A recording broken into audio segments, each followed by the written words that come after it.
Hello everyone. Today I going to show you আমাদের প্রতিষ্ঠানের বর্তমানে যারা 7 সেমিস্টার পড়ালেখা করছে তাদের সাথে কিছু লোকের সাথে পরিচয় করে দিব যারা কিনা ম্যারিড কাপল, তারপর আনম্যারিড কাপল, তারপর গার্লফ্রেন্ড বয়ফ্রেন্ড কাপল, তারপর সিঙ্গেল মোটু বয়, তারপর ম্যারিড নানি আর সব বিষয়ে এক্সপার্টস উমেন্স.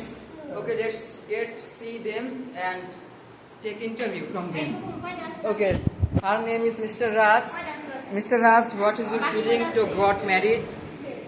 আমার ফিলিং অনেক ভালো মেরি লাইফ আমি অনেক এনজয় করতেছি Okay, let's get the Mr. Nupur Sarkar. Hi আচ্ছা তোমার কি খবর?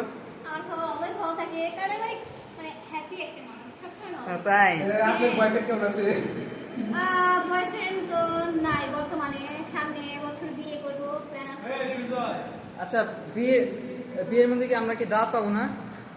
সেটা আগে বিয়ে হোক তারপর আচ্ছা, ঠিক আছে, বিয়ের thank you. ডেটটা ঠিক ওকে, হোক এরপরে যাচ্ছি আমরা একজন ম্যারিড উমেনের কাছে যার নাম হচ্ছে Rebecca Banu. Rebecca Banu, the most popular lady in the college.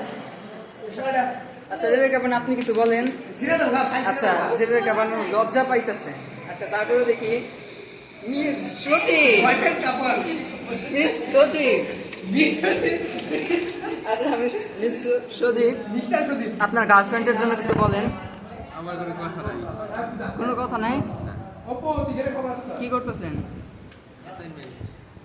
সবাই অনেক ব্যস্ত. আচ্ছা তারপরে আপনি bad life life the mister single বয়, এই আপনি বলু ভালো. আচ্ছা তুমি কিছু বলবো না? না, তোমার গার্লফ্রেন্ড আছে? অবশ্যই চাইতে আছে। বিয়ে করবো না? অবশ্যই চাইতে করুন। চাইতে? সামনে বছর 5 তারিখে। আচ্ছা ঠিক আছে এভরিওয়ান, তো আমাদের ডিপার্টমেন্টের যতগুলো লোক ছিল সবার সাথে পরিচয় করে দিলাম. নেক্সট